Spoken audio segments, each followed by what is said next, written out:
Hello students, today we will see kidney regulation. This kidney regulation is performed by hypothalamus, juxtaglomerular apparatus and our heart. But these two are major, this is less effect. So first we will start with hypothalamus. Hypothalamus releases ADH, antidiuretic hormone, also known as vasopressin.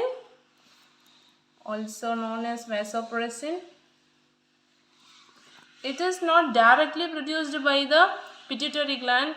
It is produced by the hypothalamus and stored in pituitary gland, and in need it is produced from the neurohypophysis, that is posterior pituitary gland. Okay, so when is our need to have increase in antidiuretic hormone?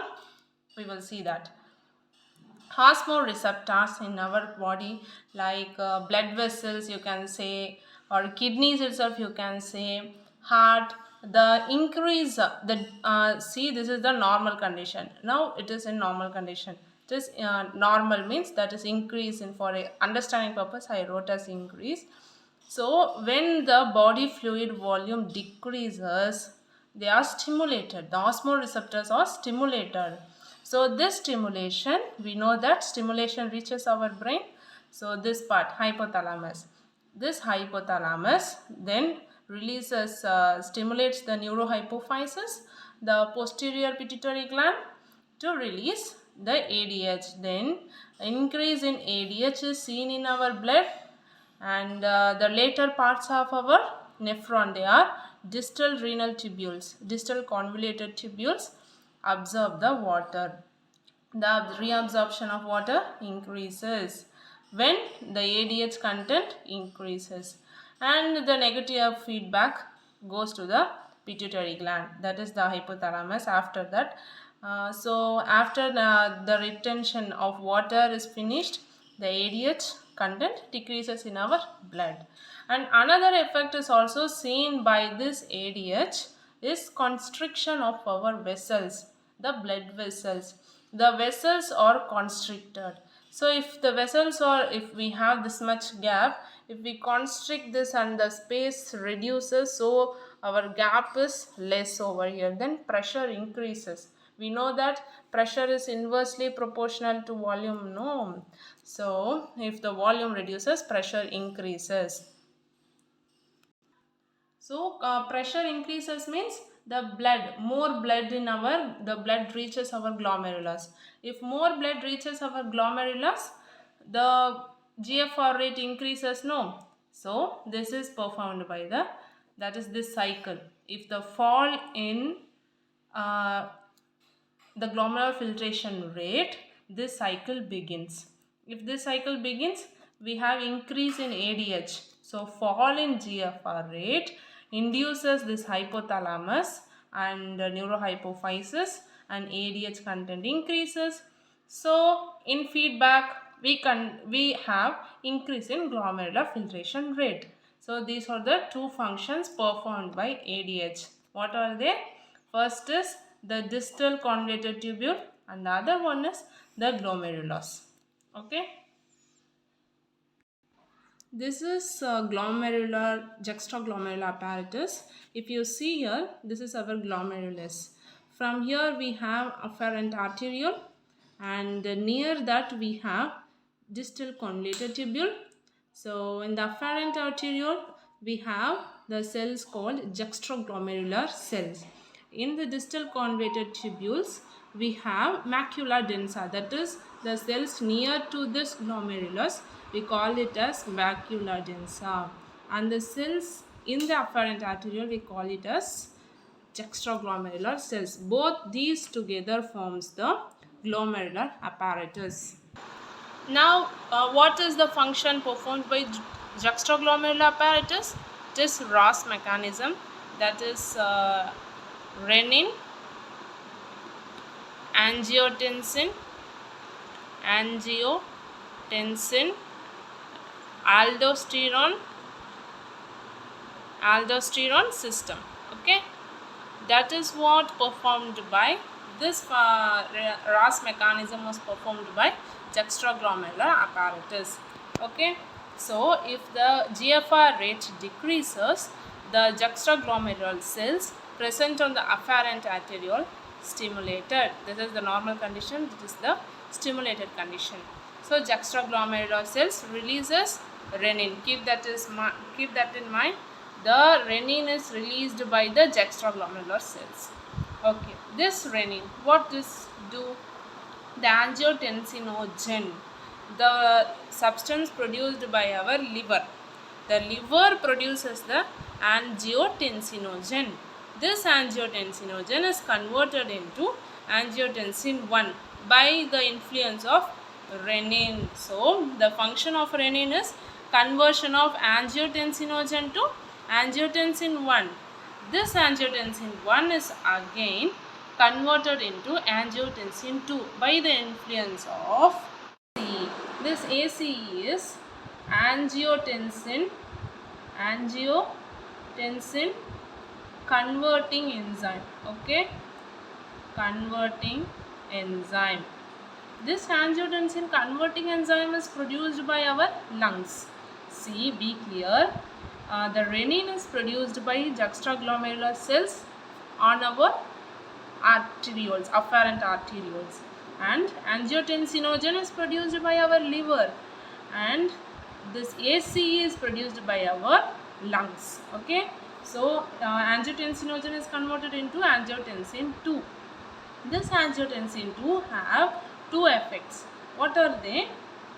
One on the proximal convoluted tubule PCT, and the other one in adrenals to release aldosterone.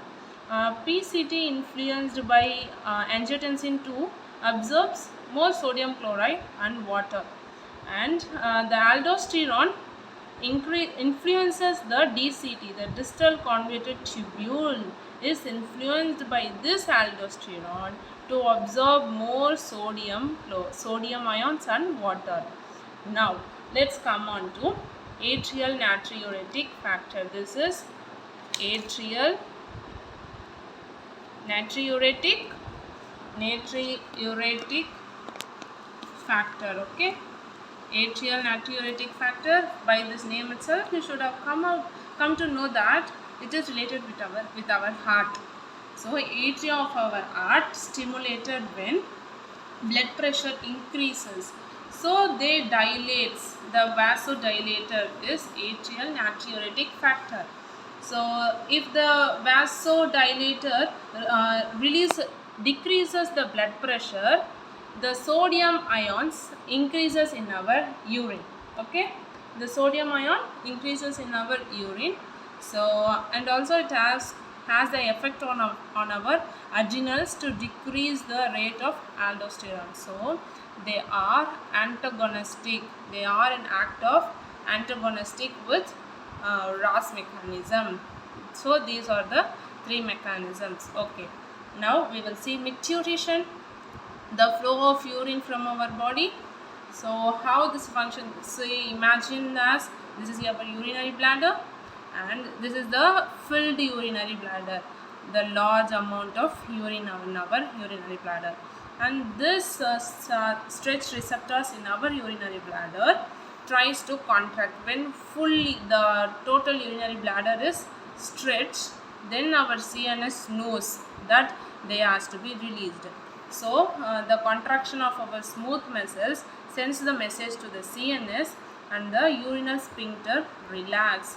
So this normal condition comes, that is the urine oozed out. This is the micturition process. Okay, we will see the abnormalities in urine. If we have more proteins, okay, more proteins in our urine, then it is glomerulonephritis. Okay, glomerulonephritis.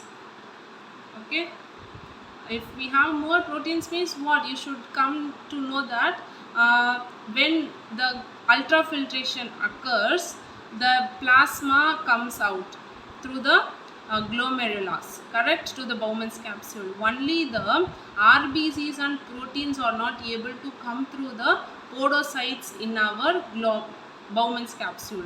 So if proteins comes in, there is some damage in the Bowman's capsule entry, that is in our glomerulus. So glomerulonephritis, if more protein is there in our urine.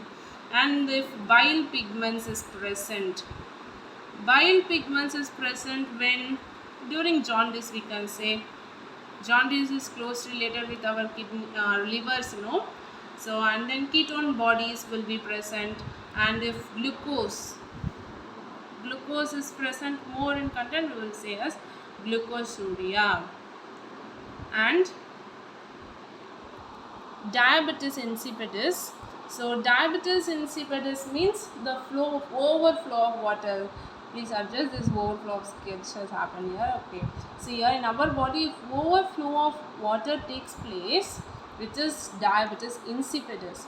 If overflow of urine, with blood sugar, then it is diabetes mellitus. In the name, this name is arranged in such a way that diabetes means overflow commonly. If insipidus is meaning of tasteless, water is tasteless, no?